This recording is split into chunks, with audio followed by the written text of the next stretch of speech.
어느 초등학교 시험 시간에 이런 문제가 나왔다고 합니다. 사자성어 문제입니다. 초등학교 시험에 사자성어가 나온다니 이 학교 굉장히 수준이 높은 것 같습니다. 여러분들도 한번 풀어보세요. 초등학생 문제예요. 다음의 뜻을 가진 사자성어를 풀어보세요. 괄호 안에 알맞는 말을 넣으세요. 거리에서 술에 취해 큰 소리로 노래를 부르는 행위. 뭐뭐뭐가. 예, 역시 수준이 높으신데 그건 우리 대답이고요. 우리 수준의 대답이고, 어떤 학생이 이렇게 답을 썼다고 합니다. 답을 보여주세요. 답 보여주세요.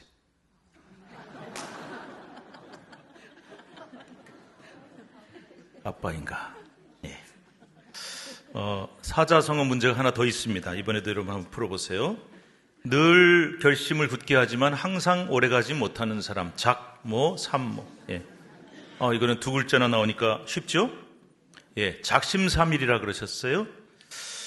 그거 역시 우리 수준의 대답입니다. 오늘 설교 제목이 그렇게 나오지 않았어요? 맞는데 그 우리 수준 답이고요. 아까 아빠인가 하고 답을 쓴 그 학생이 이번에는 이렇게 답을 썼다고 합니다.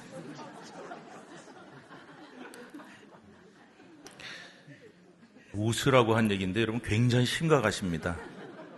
저 집은 어떻게 하나, 쟤는 어떻게 하나, 그런 걱정이 되시는 모양이에요. 예, 그렇습니다. 이 집안 참 큰일 날 집안이죠. 이 아이 답을 보니 아빠도 작은 삼촌도 어른들 모두가 이 아이에게 좋은 영향력을 전혀 끼치지 못하고 있는 것 같습니다. 걱정됩니다. 이 아이가 볼 때 아빠는 어떤 분이에요? 맨날 술에 취해서 밤늦게 오면서 큰 소리로 노래 부르고 집에 들어오는 아빠. 그 아빠를 보고 무엇을 배울 수 있을까요? 또 이 아이에게 작은 삼촌은 우리 삼촌은 결심은 참 잘해. 오래 못 가서 그렇지. 이런 이미지로 각인이 되어 있는 것이죠. 그렇습니다. 아이들은 부모를 보고 배웁니다. 그리고 어른들을 보고 배우게 되어 있습니다. 그러니 자녀나 아이들이 잘못되면 그저 그 아이들만의 책임이 아닌 부모와 어른들의 책임이 크다는 것입니다. 자, 오늘은 이 작심삼일의 대가, 작은 삼촌은 아니고요. 예, 성경에 나오는 작심삼일의 대가, 항상 결심은 굳게 이렇게 하는데 그 결심이 늘 오래가지 못하는 사람들. 그럼 이 성경에 나오는 작심삼일의 대가들은 누구냐? 뜻밖에도 그들은 주님의 제자들입니다. 오늘 말씀은 이 성경에 나오는 작심삼일의 대가인 이 제자들에 대한 말씀을 나누어 보려고 합니다. 하지만 우리는 말씀을 들으면서 꼭 기억을 해야 합니다. 성경에 나오는 못난 사람들, 뭔가 문제가 있는 사람들은 항상 나 자신일 수 있다는 것입니다. 성경은 남의 이야기가 아닌 바로 나 자신의 이야기이며 성경은 늘 저 사람이 아닌 나에게 말씀하고 있기 때문에 오늘도 우리는 이 말씀 앞에 귀를 기울이며 내 자신의 모습을 돌아볼 수 있어야 합니다. 자, 그리고 보면은 성경에 등장하는 예수님의 12제자들의 모습은 참으로 우둔하고 못난 사람들로 묘사가 됩니다. 주님이 직접 부르셨어요. 나를 따라오너라. 3년 가까이 세월을 동고동락해요. 주님과 함께 한솥밥 먹고 함께 자면서 주님이 하신 말씀 다 들었어요. 직접 들었어요. 주님이 행하시는 그 수많은 이적을 다 직접 목격했어요. 그러고도 이 제자들은 결정적인 순간마다 아둔한 행동을 한단 말이죠. 예수님이 하시는 말씀을 듣고도 늘 엉뚱한 소리들을 합니다. 여기에 해당되는 본문이 하도 많아서 다 제가 찾아서 말씀을 못 드리지만 딱 한 구절만 대표적으로 말씀을 드린다면 마태복음 16장 5절부터 7절에 이런 얘기가 나오거든요. 읽다 보면은 사실은 픽 웃음이 나와야 돼요. 어이없는 웃음이 나와야 이게 맞는 말씀입니다. 자, 5, 6, 7절 한번 같이 읽어보도록 하겠습니다. 시작. 제자들이 건너편으로 갈새 떡 가져가기를 잊었더니 예수께서 이르시되 삼가 바리새인과 사두개인들의 누룩을 주의하라 하시니 제자들이 서로 논의하이르되 우리가 떡을 가져오지 아니하였도다 하거늘. 자, 예수님이 지금 무슨 말씀하시는 거예요?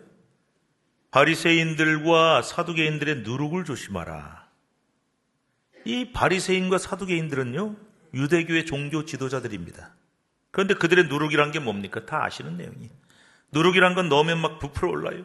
그래서 교만, 외식 겉으로만 꾸미는, 자기를 뻥튀기 해서 사람들에게 과시하려는 이런 잘못된 자세를 조심하라는 의미로 말씀을 하셨는데, 제자들은 딱 듣고는 누룩 그러시니까, 아이고야, 야, 지금 스승님이 우리한테 지금 야단치잖아. 왜 먹을 떡 안 갖고 왔어? 떡 왜 잊어버렸어? 그렇게 반응을 하고 있는 것입니다. 그야말로 자다가 봉청 두들기는 소리죠. 엉뚱한 소리. 전혀 이해 못하고. 그뿐만이 아닙니다. 주님이 하시는 말씀들마다 제자들은 잘 이해를 못하고 항상 엉뚱한 소리만 늘어놓습니다. 참 우둔하기 짝이 없는 사람들이죠. 어디 그뿐입니까? 예수님이 바다 위를 걸어서 제자들에게 오십니다. 주님이 사나운 풍랑을 말씀으로 잠잠케 하십니다. 그때도 예수님의 공생애의 결정적인 순간마다 이 제자들은 두려움이 너무 많아요. 걱정이 너무 많아서 믿음이 없는 자들아 하고 예수님께 야단 참 많이 맞았습니다. 아니, 너희들 나하고 3년이나 다니면서 그 수많은 기적을 눈으로 목격했잖아. 죽은 자도 살리는 것도 봤잖아. 그런데 그 너희들이 그 정도 가지고 이렇게 두려워 떨며 죽겠다고, 그까지 풍랑 때문에 죽겠다고 아우성이냐. 예수님도 제자들의 모습을 보고 참 답답하셨던가 봐요. 아이고 답답해라. 근데 여러분 한번 생각해 보세요. 제자들이라고 해서 어디 계속 이렇게 아둔하고 답답한 사람으로 살고 싶었겠습니까? 예수님한테 맨날 믿음 없다고 야단이나 맞으면서 살고 싶겠어요? 아마 수도 없이 이렇게 결심을 했을 겁니다. 아이고 나도 예수님 말씀 좀 잘 알아듣는 사람이 되고 싶은데, 나도 예수님 좀 잘 믿어서 맨날 믿음이 없는 자라고 야단 맞는 게 아니라 야 믿음이 큰 자라는 칭찬도 받고 싶어, 이런 마음이 있었겠지 않겠어요? 그런데 그게 그렇게 쉽게 되지를 않는 거예요. 작심삼일이. 맨날 결심을 하고 굳게 마음은 먹습니다마는 결정적인 순간이 오면 또다시 정작 말귀 못 알아듣고 두려워서 벌벌 떨고는 하는 거죠. 아마 자기네들도 엄청나게 답답했을걸요. 이렇게 살면 안 되는데. 아마 그렇지 않았겠어요? 자, 제자들의 작심삼일이 결정적으로 드러나는 장면이 바로 예수님이 체포되고 죽임을 당하시는 장면 전후에서 많이 나타납니다. 집중적으로. 가장 대표적인 인물이 누굽니까? 우리가 너무나 잘 아는 베드로입니다. 오늘 우리가 읽은 본문이 마태복음 26장 36절에서 41절 말씀인데, 그 본문 바로 앞에 여러분 성경 있으시면 한번 보세요. 무슨 얘기가 나오는지 아세요? 자, 31절 보시면 예수님이 제자들에게 말씀하십니다. 너희가 오늘 밤에 다 나를 버릴 것이다, 버리리라. 내가 오늘 체포되고 고난당하고 십자가를 질 것인데 그 죽음을 앞두고 체포상에서 너희 제자들 다 나 배신하고 다 도망갈 것이다, 이렇게 예언을 하시는, 굉장히 심각한 장면이거든요. 그런데 베드로가 이런 주님의 말씀을 듣고 뭐라고 말하는지 한번 보십시다. 33절 시작. 베드로가 대답하여 이르되 모두 주를 버릴지라도 나는 결코 버리지 않겠나이다. 큰 소리 뻥뻥 치죠. 다른 제자들은 다 주님 배신하고 도망갈지라도 나는 절대 죽어도 도망 안 가요. 예수님 배반 안 합니다. 호언장담을 한 겁니다. 그런데 결국 여러분 어떻게 됐습니까? 다 아시죠? 체포된 예수님을 따라 대제사장의 집들까지 쫓아간 베드로는 뭐 대단한 사람도 아니에요. 그 집 여종이, 계집종이 너 알아? 당신 나사렛 예수와 같이 다녔잖아. 같은 패잖아. 그랬더니 예수님을 어떻게 해요? 다 굴기 전에 3번이나 부인하는 참 부끄러운 짓을 저지르고 말죠. 그야말로 희대의 작심삼일 아닙니까? 그냥 결심도 아니라 그랬어요. 아까 뭐라 그랬어요? 저는 절대 결코 죽어도 주님 버리지 않습니다. 부인하지 않습니까? 여러분, 이 말 우리 쉽게 쓰면 안 돼요. 절대 결코 죽어도. 우리가 어떻게 될지 어떻게 알아요? 우리가 그 약속 지킬 수 있을까요? 그 말을 함부로 쓰면 안 되는데, 이 베드로는 큰 소리 쳤어요. 절대로 죽어도. 그래놓고는 작심삼일은커녕 작심 3시간이 됐어요. 금방 예수님을 부인하는. 너무 부끄럽죠. 오늘 우리가 읽은 본문은 이 베드로의 작심 3시간 사건, 뭐 꼭 3시간은 아니지만 그렇게 이름을 붙여봤어요. 그 직후에 나오는 이야기인데 내용이 다 연결이 됩니다. 자, 베드로가 이렇게 큰 소리 뻥뻥 쳤어요. 나 절대 예수님 부인 안 해요. 그런데 예수님이 이제 제자들을 데리시고는 겟세마네라고 하는 곳에 가셨습니다. 겟세마네는 기름 짜는 틀이란 뜻을 가지고 있는 곳이에요. 예루살렘에 가면은 동쪽 감람산 서쪽 기슭에 위치한 동산을 제가 성지순례 갔을 때 직접 찍어온 사진인데요. 야트마한 산이 감람산인데 저기 있는 나무들이 감람나무, 올리브 나무가 많아요. 그래서 거기에 이제 겟세마네라는 동산이 있는데, 자, 감람산 할 때 감람도 올리브 나무를 뜻하고요. 그 다음에 겟세마네가 기름 짜는 틀이라는데 이 기름은 무슨 기름이냐? 올리브 나무에서 압착해서 짜낸 올리브유. 요즘 우리가 좀 흔해졌습니다. 자, 그걸 뜻해요. 그러니까 겟세마네에 가면 올리브 나무가 굉장히 많습니다. 제가 이것도 직접 찍어온 사진인데 올리브 나무입니다. 가이드가 말하더군요. 적어도 이 나무는 1500년이 넘었다. 여러분, 올리브 나무는 1000년 넘게 살아요. 그러면서 혹시라도 2000년이 넘어서 예수님이 이곳에서 기도하실 때 그것을 보았을 수도 있다. 이렇게 얘기를 해요. 엄청나게 오래된 올리브 나무. 그래서 거기가 이제 올리브 나무가 많이 자라니까 올리브를 따서 그 압착을 해서 짜내는 기름 틀이 겟세마네에 있었던 겁니다. 그런데 겟세마네는 주님이 평소에 자주 찾아가신 곳이고 기도하면서 하나님과 대화하기를 원해서 찾아가신 곳인데, 예수님은 지금 이제 인생의 마지막 순간에 체포되고 십자가를 지시기 전에 마지막으로 우리 하나님 앞에 간절한 마음으로 기도하기 위해서 제자들을 데리고 이 겟세마네 동산에 가신 것입니다. 그래서 겟세마네, 즉 기름 짜는 틀이 예수님의 간절한 기도와 눈물과 땀을 짜내는 장소가 되었던 것이고, 결국은 예수님의 보혈의 피를 짜내는 장소가 되고 말았다는 것입니다. 이 시간 여러분에게도 이 겟세마네와 같은 장소가 꼭 있기를 간절히 바랍니다. 여러분에게도 겟세마네가 있게 되어 있어야만 합니다. 예수님은 힘드실 때마다 기도하기 위해 이곳을 찾으셨어요. 중요한 인생의 일을 앞두고는 늘 찾아가서 하나님을 만나고 마치 그곳에서 올리브 열매를 압착해서 올리브 기름을 짜내듯 간절한 눈물과 땀을 짜내면서 기도하신 장소 겟세마네. 바로 이 겟세마네와 같은 기도의 장소, 하나님을 만나는 장소가 저와 여러분 모두에게 있어야 할 줄로 믿습니다. 그래서 여러분, 예수님처럼 힘든 일이 생길 때마다 힘들면 어디 가서 하소연하고 어디 가서 해결하실 거예요? 누구 찾아가 도움 받으실래요? 그리고 나와 가족과 자녀들에게 정말 중요한 일이 생길 때마다 두렵지요. 걱정되죠. 그때마다 이 겟세마네에 가서 눈물을 짜내고 땀을 짜내면서 예수님처럼 기도하고 하나님께 눈물로 매달리심으로 해결을 받을 수 있는 그런 장소, 이게 겟세마네. 여러분, 이 겟세마네가 우리 모두에게 꼭 있어야 할 줄로 믿습니다. 그래야 우리 신앙이 바른 신앙이 될 수가 있어요. 자, 아무튼 이 겟세마네 동산에 예수님이 제자들을 데리고 가셨는데, 정말 이 순간에 주님은요, 어떤 마음이었을까요? 사생결단의 각오로 여길 가신 거거든요. 체포와 고난과 십자가 죽음을 앞두고 우리 어떤 기도하셨는지 아시잖아요. 아버지, 제발 이 고난의 잔이, 이 죽음의 잔이 내게서 지나가게 해주세요. 간절하게 기도하러 가셨거든요. 이때 우리 주님의 심경이 어떠했는지, 그리고 어떤 기도를 그토록 간절히 드렸는지 37절, 38절 말씀 함께 읽겠습니다. 시작. 베드로와 세베대의 두 아들을 데리고 가실새 고민하고 슬퍼하사 이에 말씀하시되 내 마음이 매우 고민하여 죽게 되었으니 너희는 여기 머물러 나와 함께 깨어있으라 하시고. 보세요, 예수님이 뭐라 그랬어요? 고민하고 슬퍼하셨다. 너무 고민이 돼서 죽게 되었다. 그러니까 제자들한테 예수님은요, 너무 고민이 되고 너무 슬프셔서 얘들아, 내 마음이 너무 고민해서 죽을 것 같다. 우리 그런 말 하잖아요. 너무 힘들어 죽을 것 같아. 예수님도 그 말씀 하신 거예요. 내가 죽음을 앞두고 너무나 힘들고 너무 슬프고 죽을 것 같아. 이 정도까지 깊이 고민하고 아파하면서 주님은 하나님 아버지 앞에 엎드려 겟세마네 동산에서 눈물 콧물 다 쏟으시고 땀이 핏방울이 되도록 그렇게 간절히 기도하신 것 아니겠어요?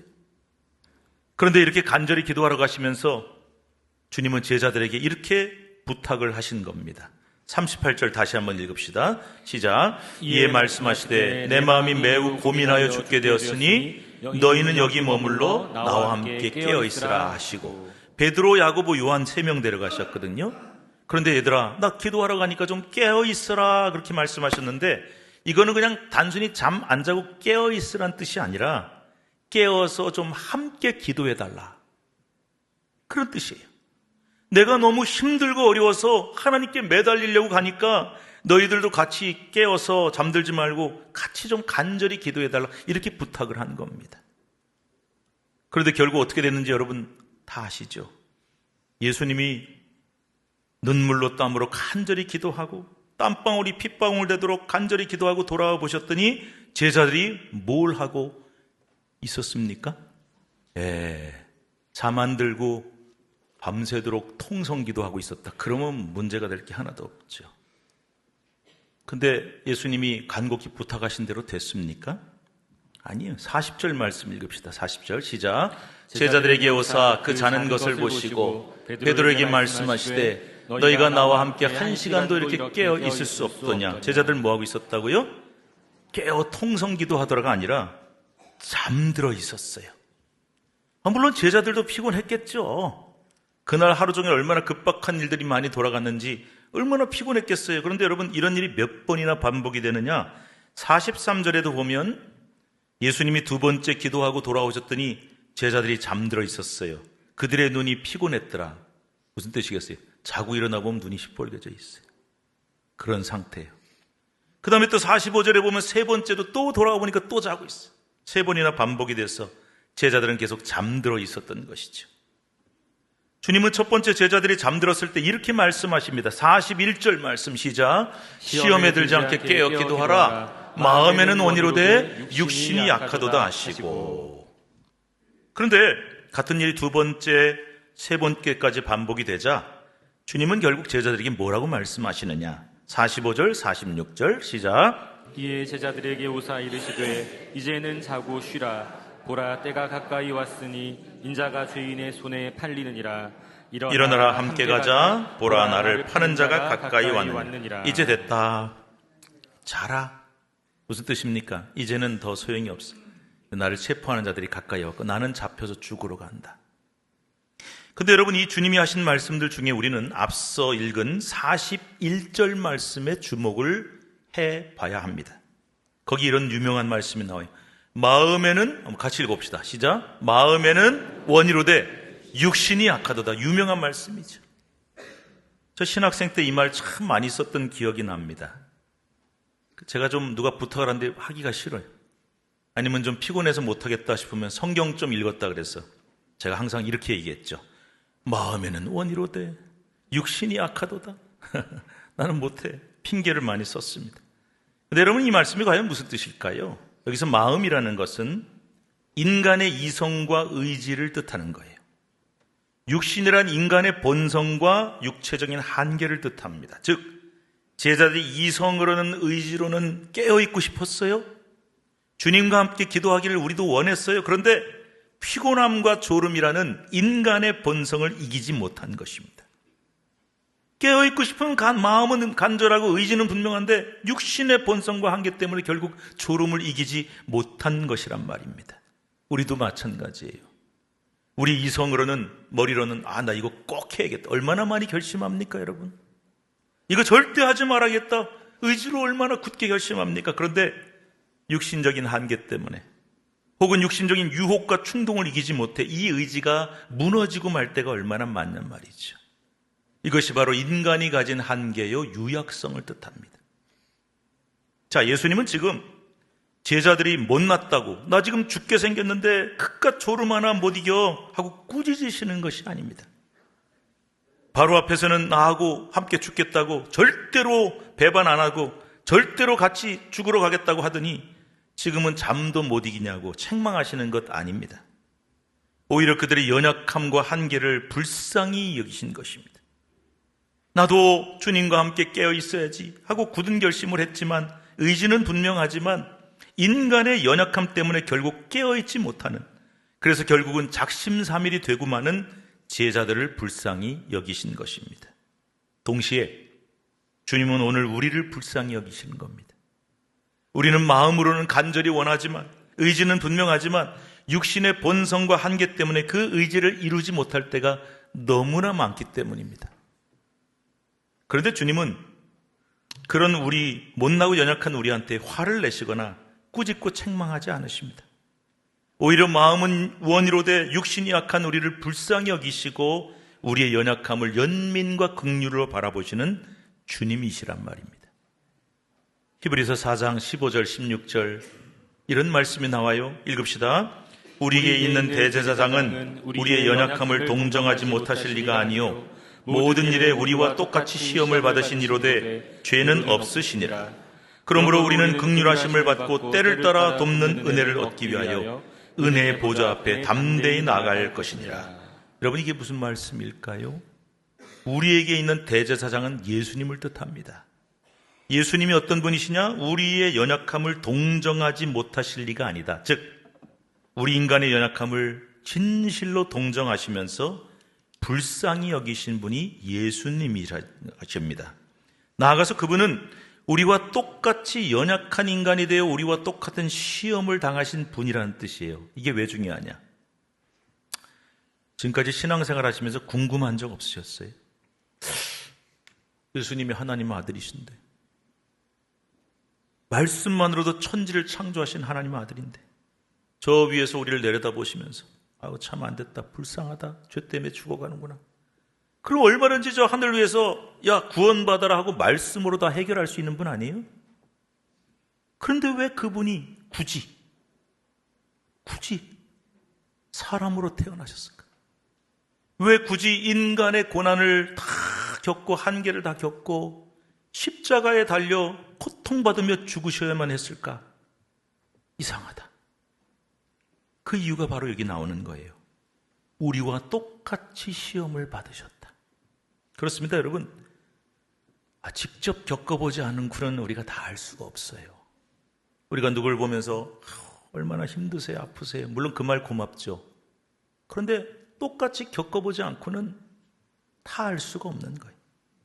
그래서 주님은 우리와 똑같은 한계와 실패와 시험을 겪으시기로 마음을 먹으시고 이 땅에 오신 것입니다.